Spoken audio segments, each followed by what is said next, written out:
Y'all like South Carolina weather? It's just too hot out here.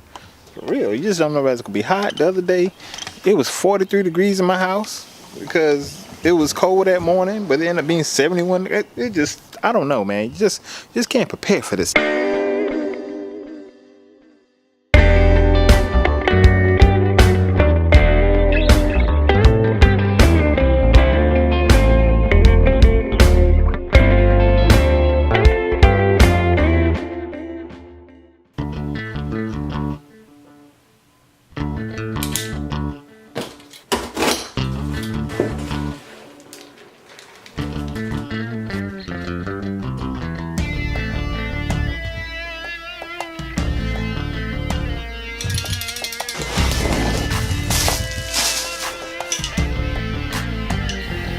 Let's talk gear.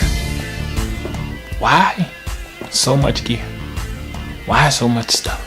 Since my last video talking about gear, man, I done bought so much stuff since then. It's ridiculous.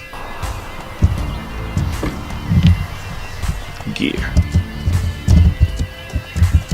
Tripods, stands, tripods,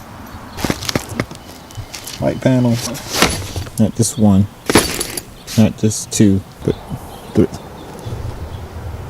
Basically, why do I have so much gear?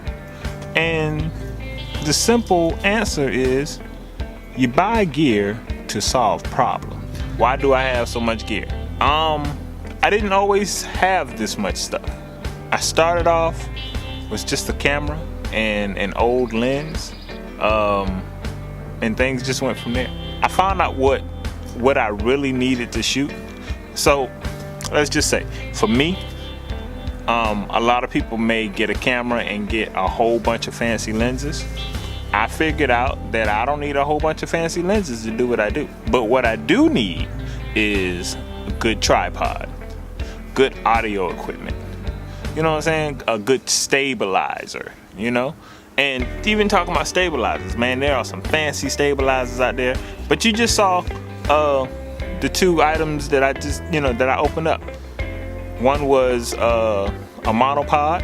It's a video monopod, and the other one was a Steadicam.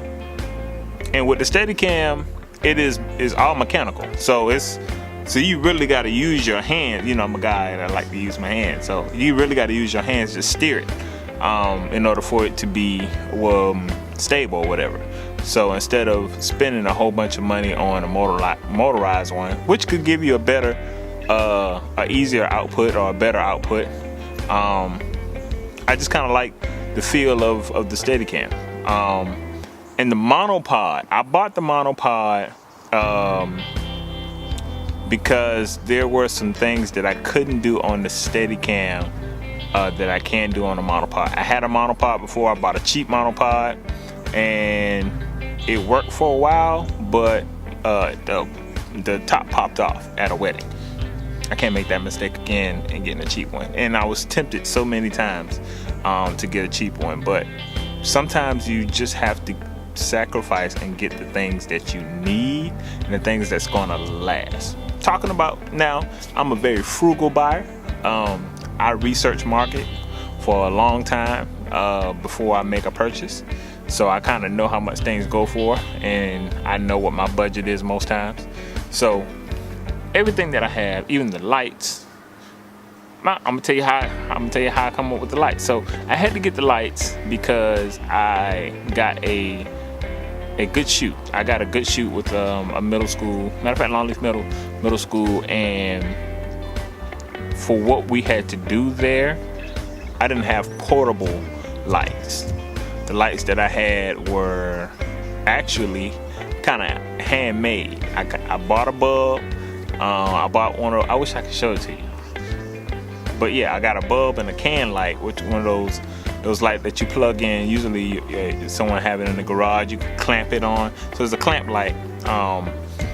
And put it under umbrella, and it gave me good results. But the issue is we moved a lot on that shoot, and I noticed that it's a lot of other areas where I move a lot, and I need to set up a light real quick. So I bought those lights. I bought one of them first, and then I realized just how lucrative it was, like how easy it was to just set up that one light panel, throw a battery on it, and boom, you're there. I'm like, wow. So I ended up buying two more to solve the problems of, you being in an area where you don't have good lighting. I would go to a lot of shoots, like a lot of stuff with Tim Bowers, where he go in these auditoriums and stuff, and the lighting is terrible. And my cameras are not particularly great in low light. Now I have lenses that supplement that, but when you're not by the camera, sometimes the lens or the camera kind of focuses on something. So basically, to fix that issue is for me to get light. So now, go to a spot, the lighting ain't good, I pull out two of those panels, pop a battery on it, boom, good to go. Audio equipment, had to get the audio equipment because of different situations. Did weddings, and you want to edit the wedding, and you just wish you had that direct sound from the pastor when they say certain things, or the vows. So I started investing in audio gear.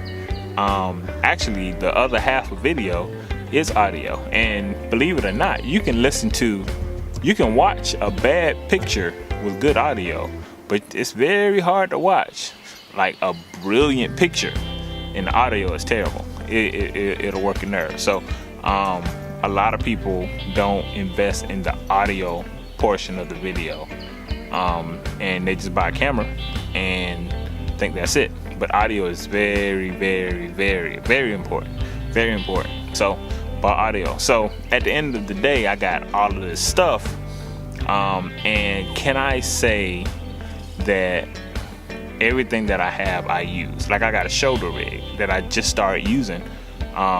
When I bought it, that was like the first purchase I bought, and I didn't have a immediate need for it. So it was like 6 to 8 months before I even used it for a shoot, but I knew what I wanted to use it for. Ended up doing a short movie with my church, and it works out handy. So ever since I've been working with my church with certain things, now that's when I pulled that out, and it's very handy. Now it does cause an issue, so I'm maybe thinking about selling that and getting a different type of rig that may be more lucrative and more handy than that rig, because it's bulky. It's a big rig. So yeah. So having gear, like, it's Casey Neistat said that it's not always about the gear. The gear doesn't matter, and for a sense it is true. The gear doesn't matter. Learn to use what you have and master what you have. It's a lot of things that I really, really want, and I wish I could have, but I don't. But that didn't stop me from producing content or continue to have a production company. It didn't stop me, so it shouldn't stop you. Anything that you want to do, just in case you feel like, okay, I don't have this or I don't have that, you want to take what you have and go. If you just got an idea and the tenacity to start, that's all you got to do. Start. I remember my first major shoot, all I had was one camera, one lens, and a light bulb. That's all I had. I promise you, that's all I had. And it was great. It turned out great. I promise you, it turned out great. And that started on the next one. And as I booked more gigs, I was able to supplement. And one thing I noticed, that I couldn't continue using what I had then as I grew, because I'm now marketing myself as a professional company. And when you show up on set or show up to a client, you do have to have professional stuff. So some of it is look too, but if you're just getting started and that's all you have, make the best of it, for real. So that's my vlog for today. It ain't a whole lot, but I'm going to be producing more content. I can't say how often or when it's going to be coming out, but every now and then I want to just, you know, bless you with the vlog. So may not be as detailed as it used to be, but it's something. It's content. You know what I'm saying? I want to continue to produce some content. All right, cool. Take it easy. Bow. I forgot to mention that one of the reasons why I got this, and this is not my first one. This is my second one. Second one of these Glidecams. I got this one because I'm moving to a one plate system, as in I can have one plate and put it on my tripod, which the camera's on this Glidecam and on this monopod. That solves the problem, because one time I had to switch plates every time I moved from one device to another, so it solves problems.